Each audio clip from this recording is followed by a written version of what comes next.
بسم اللہ الرحمن الرحیم۔ السلام علیکم ورحمۃ اللہ وبرکاتہ۔ حمد اس اللہ کی جس نے جنت کو پیدا فرمایا، اور درود ہو ہمارے نبی کریم صلی اللہ تعالی علیہ وسلم پر، جنہوں نے ہدایت کا راستہ ہمیں بتا کر اسے بسنے کا، اس جنت کو بسنے کا انتظام کیا۔ اللہم صلی علی سیدنا محمد بارک وسلم، صلاۃ والسلام علیکہ یا رسول اللہ صلی اللہ تعالی علیہ وسلم۔ اب ہم قارون کے بارے میں جانتے ہیں۔ کسی نے کہا کہ قارون حضرت موسیٰ علیہ السلام کا چچا زاد بھائی تھا، کسی نے کہا خالہ زاد بھائی تھا، اور ابن اسحاق کا قول ہے کہ وہ چچا تھا، لیکن اکثر علماء کا قول ہے کہ وہ چچا کا بیٹا تھا۔ حضرت موسیٰ علیہ السلام پر ایمان لایا۔ توریت جو ہے وہ بہت ہی اچھی آواز میں پڑھا کرتا، اس لیے اسے منور کہا جانے لگا، اور لیکن کسی نے یہ بھی کہا کہ وہ خوبصورت بہت تھا، اس لیے اسے منور کہا جانے لگا۔ کہا جاتا ہے کہ جب حضرت موسیٰ علیہ السلام نے دریا کو پار کر لیا تو اس کے بعد ریاست میں جو قربانیاں پیش کی جاتی تھی وہ حضرت ہارون علیہ السلام کے پاس لوگ لے کر آتے، اور وہ اسے قربان گاہ میں رکھتے اور آگ آ کر اسے جلا جاتے۔ قارون کو ان ساری چیزوں سے بہت حسد ہوئی۔ اس نے کہا کہ رسالت تو آپ نے سنبھال، حضرت موسیٰ علیہ السلام سے کہا رسالت تو آپ نے سنبھال رکھی ہے، اور قربان گاہ حضرت ہارون علیہ السلام کو دے دی ہے، میں توریت کا اتنا اچھا قاری، مجھے تو کچھ بھی نہیں ملا، مجھے بھی چاہیے۔ تو حضرت موسیٰ علیہ السلام نے اس سے کہا کہ یہ اللہ کے گھر سے حکم آیا ہے۔ تو اس نے کہا میں ایسے نہیں مانوں گا جب تک آپ آیت ربانی نہ دکھائیں۔ لہٰذا حضرت موسیٰ علیہ السلام نے اس قوم کے بڑے لوگوں کو بلایا اور سب سے کہا کہ اپنا اپنا عصا اس جگہ پر رکھ دو۔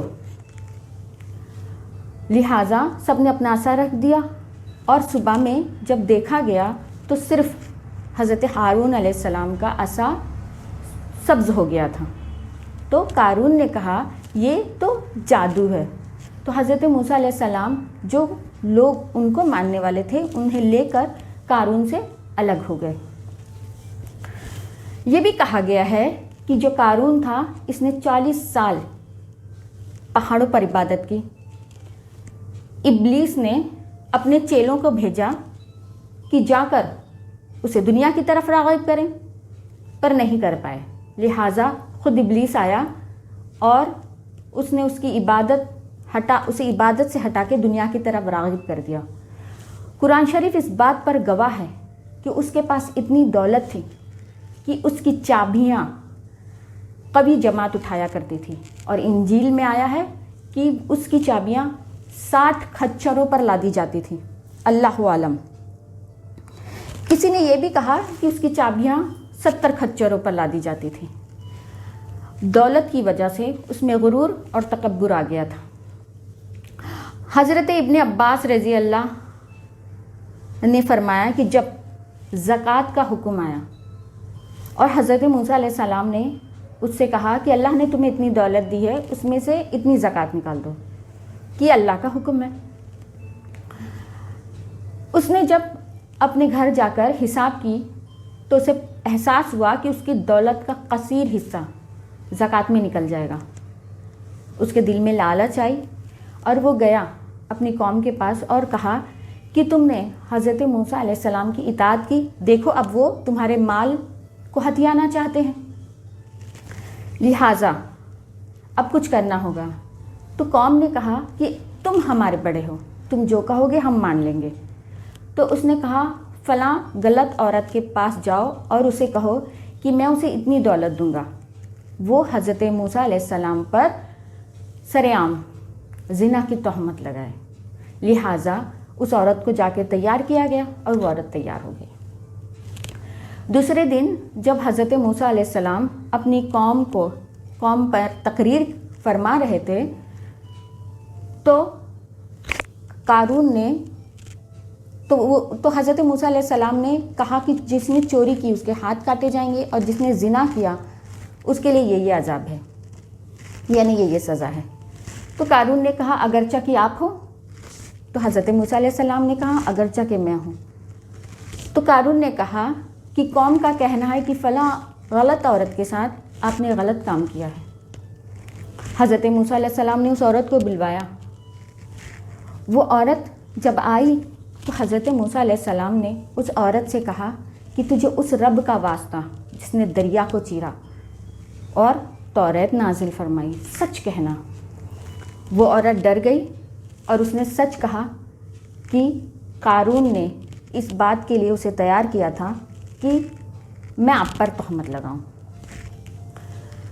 لہٰذا حضرت موسیٰ علیہ السلام نے فوراً اپنے رب کو شکرانے کا سجدہ کیا اور اپنے رب سے درخواست کی، التجا کی کہ وہ قارون کی گرفت فرمائے۔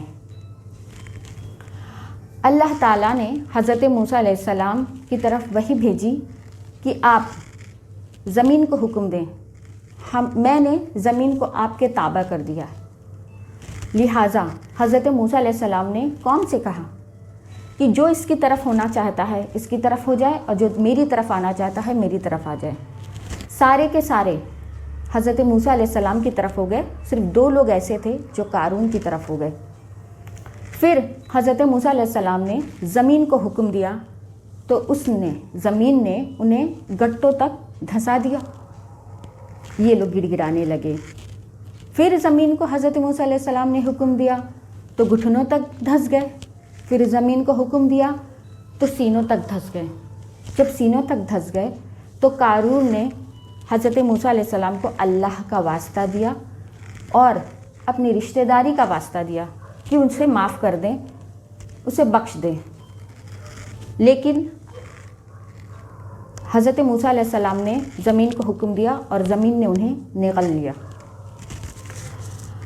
کچھ قوم کے بدماش لوگوں نے کہا کہ حضرت موسیٰ علیہ السلام نے اس قارون کی دولت کی خاطر ایسا کیا، لہٰذا حضرت موسیٰ علیہ السلام نے اس کی دولت کے لیے بھی زمین کو حکم دیا اور زمین نے اس کی دولت بھی نگل لی۔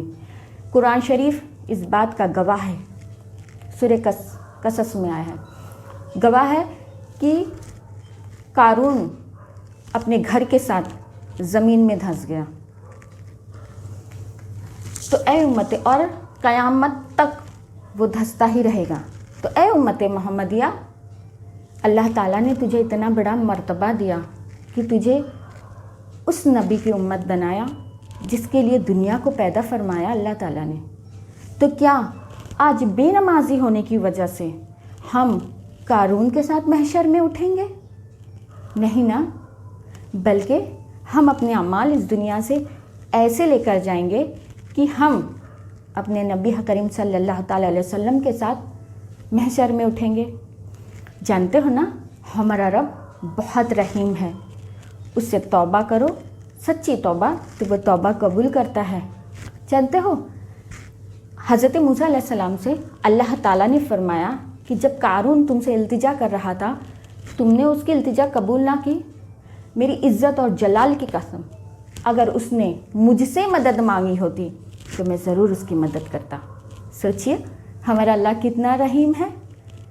لہٰذا اپنے رب کو سجدہ کر اور اپنے رب سے قریب ہو جا، انشاءاللہ آمین۔ وما علینا الا البلاغ المبین۔ السلام علیکم ورحمۃ اللہ وبرکاتہ۔